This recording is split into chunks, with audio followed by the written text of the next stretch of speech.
Ladies and gentlemen, we are back with another Master Focus game recap. I'm going to analyze this game today between Duda and Andreikin, or should I say Andreikin versus Duda. Andreikin playing the white pieces, Duda playing the black pieces. This is from the World Rapid Blitz tournament. This was in the Blitz section. I believe this was the last round, if I'm not mistaken, or somewhere is about. Anyway, this was played the last week of December of 2022.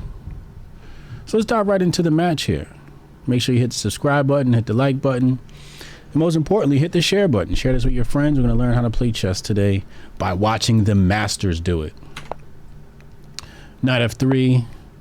I have to say, all this is pretty much like basic, right? Like, I have to say, I don't really like this choice in openings. As you can see, we're gonna enter a King's Indian attack, and I get it. I just prefer a big center immediately. E4, D4. Again, this is all about style of play. At this point, white is up 0.3. Doesn't really mean much. So let's continue.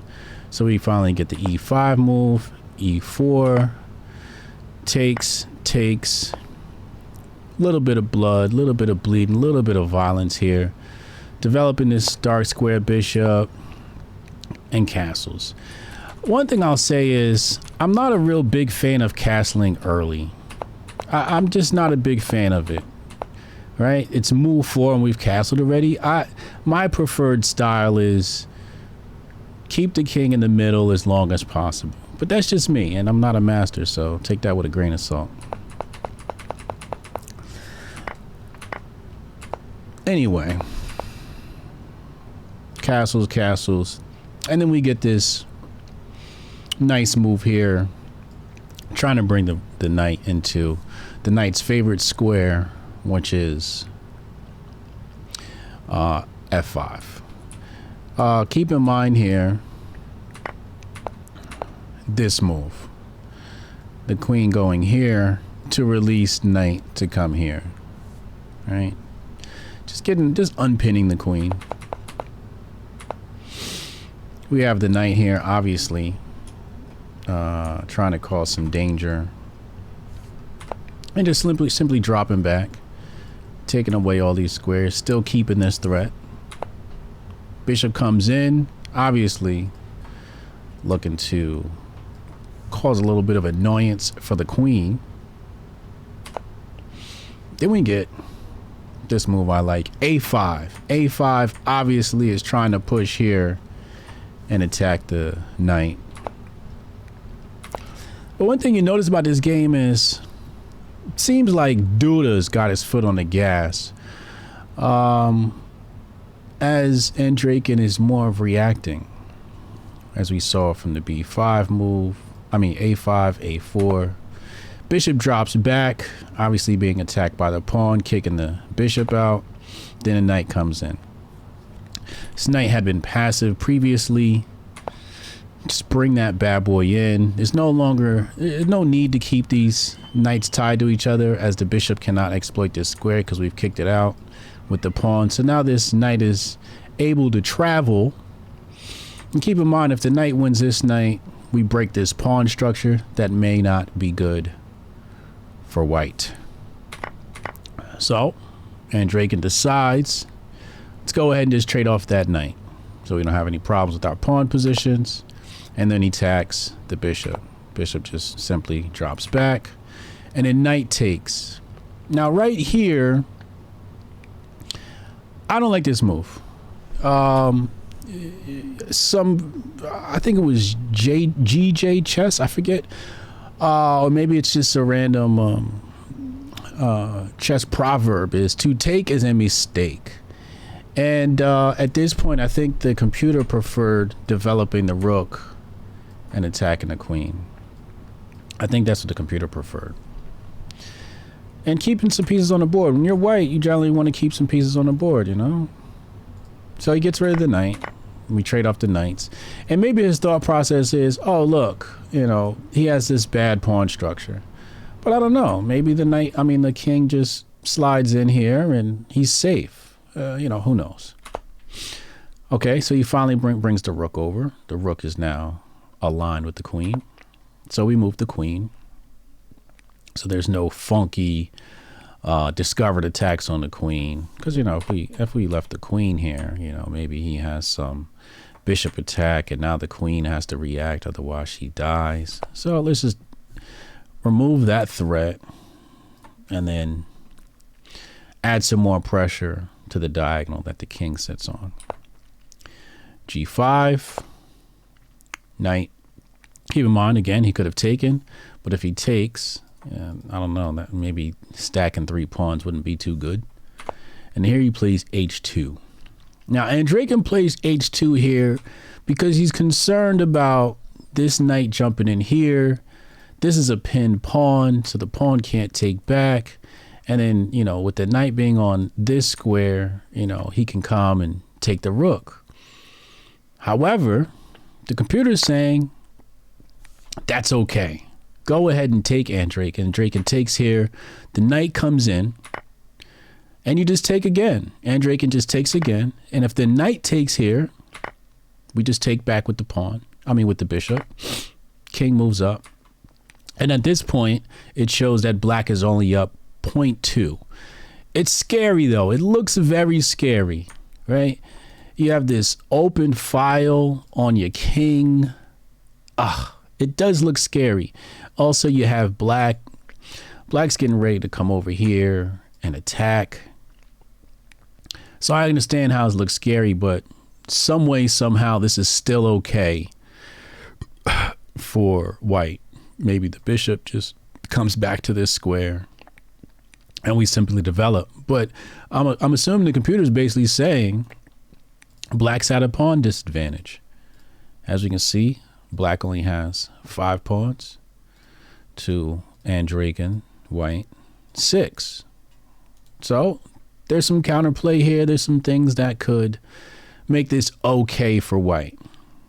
I'm even thinking about bringing the bishop here and then pushing this pawn in. That's just a fixed bishop. Who knows?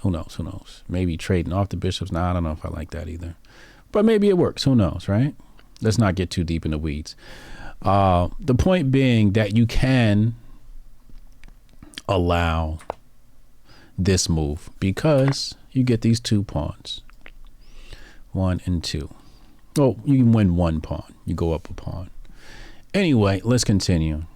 So he doesn't do that. He plays H2, removing a pin. You have to remember this is a blitz game, so it's not a whole lot of time to really get deep in the into the variations.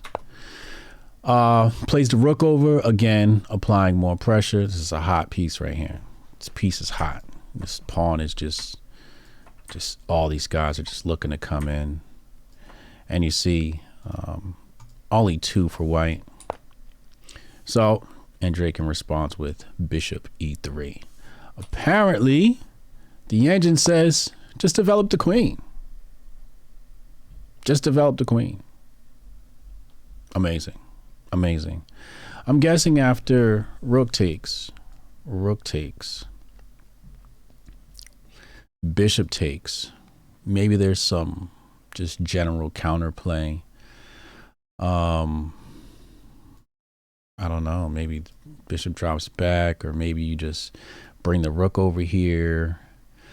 Now there's 2 pieces and the bishop has to retreat, or maybe you just bring this rook over and then protect here. I don't know, but that's why Stockfish is Stockfish. But Stockfish is saying go ahead and just allow that pawn take and develop the queen, get the queen active. However, that doesn't happen. Plays a very human move. Black takes the pawn. Keep in mind, we are still triple stack. We got a big triple burger right there. Queen hops out, obviously looking to attack the pawn. We get a trade of bishops here. Queen c7, obviously dropping back, protect that hot pawn. Bishop f3, maybe looking to come into here, or maybe just play a quiet move here. We get h7. maybe clearing this square. Concerns about this diagonal. Maybe there's a queen check and then, you know, something funky happens. Who knows?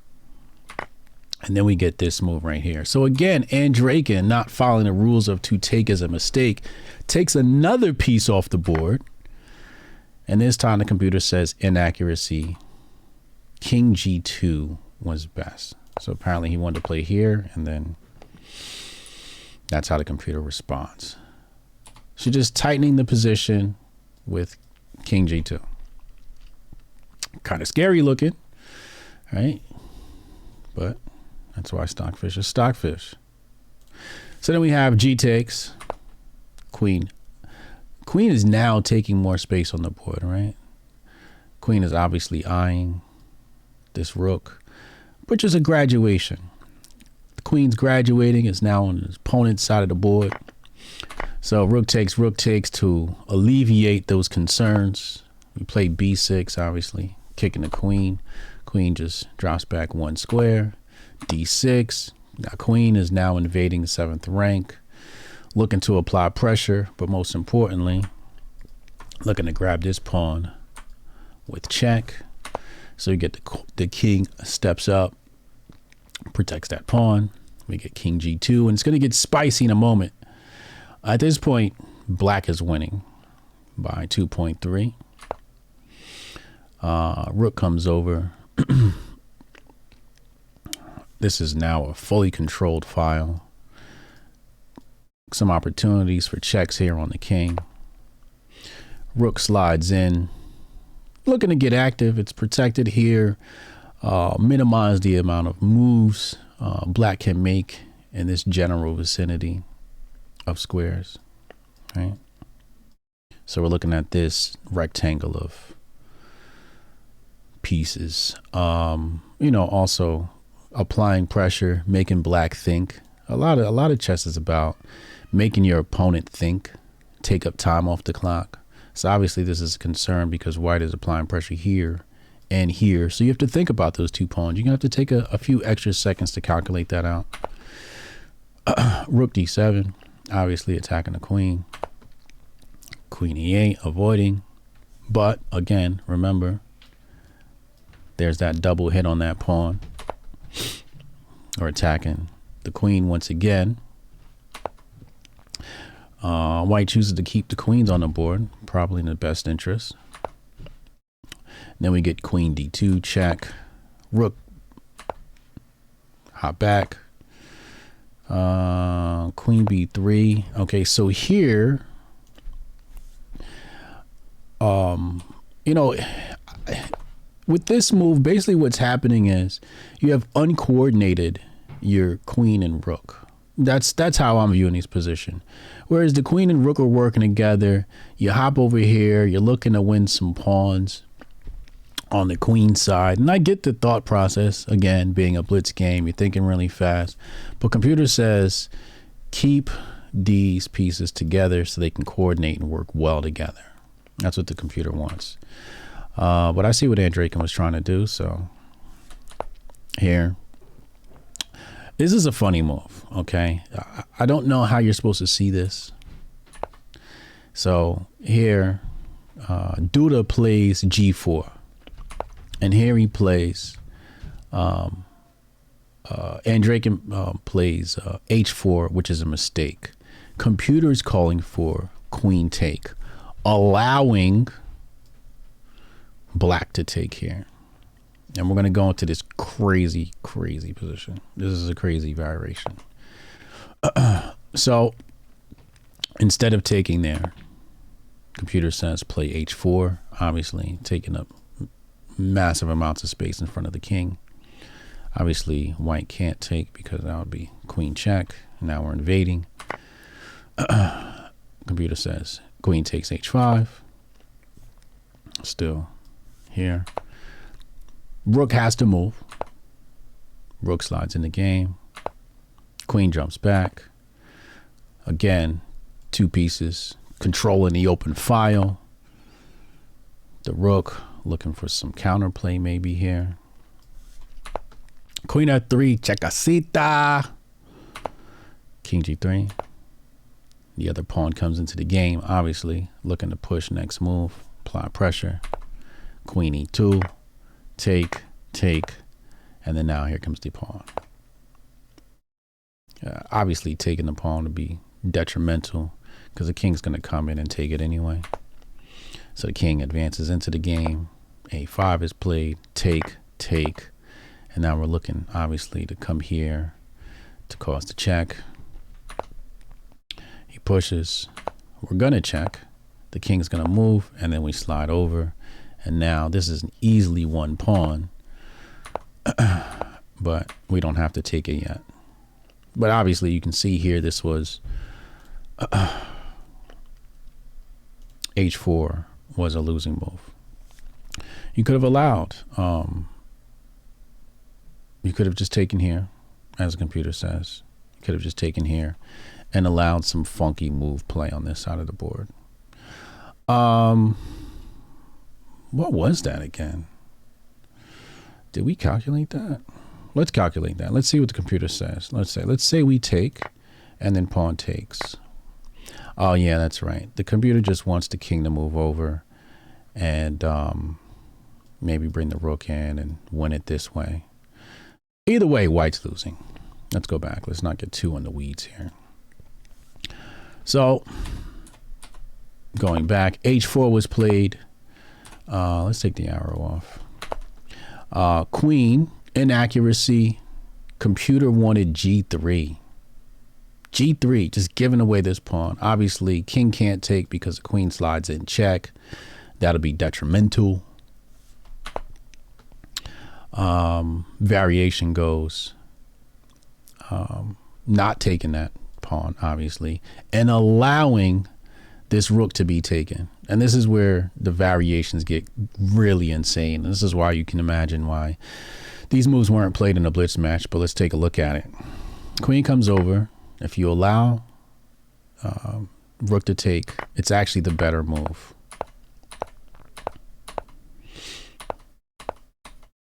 It's actually the better move, and we're going to see why. Let's go on to the next variation. So the next variation is you slide the rook up, trying to take this way, and after queen d2, check. This is a pinned rook. That's a pinned rook. He's just going to die. Just going to die. It's the only thing you can do. That's a dead queen. And if you try to go the other way with the rook, let's say you try to go backwards with the rook, the queen just hops in. Obviously, queen is looking to come in, check. Just nasty, all types of crazy variations about to be played here.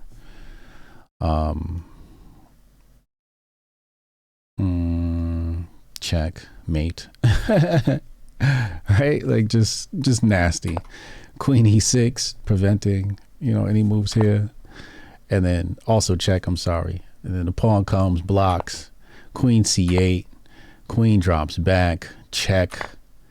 Allows the take, check, and then watch this, check, and then mate with the pawn.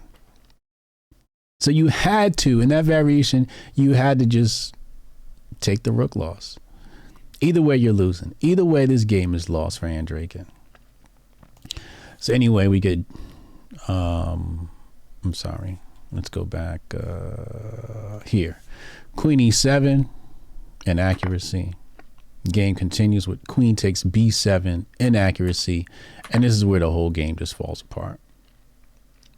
This is where it's just convincingly blacks win. Queen jumps in, takes, and the computer, as you can see here, is saying this is your only move. So let's take a look at it. Queen takes d8, obviously queen takes d8, and then we just play chess. This is obviously winning because you have the queen advantage. No need to even think about this stuff. Even a 1200 player can win that ending. Alternatively, you have queen c5, which leads to mate. Let's watch that again. F queen c5. After this, F queen c. I'm sorry. After that, if queen c5, trying to get some, you know, funky counterplay. Just delay a loss, basically. You just get mated. Just get mated. So instead, we get this blunder here. And from here, it's mate in 2. Just mate in 2. It goes queen h1, only move, mate. And Duda wins the match. I like Duda. Duda's a very strong player. Very, very strong player. I believe he finished 9th in the World Blitz Championship or something like that. Did very well, placed top 10. Shout out to Duda.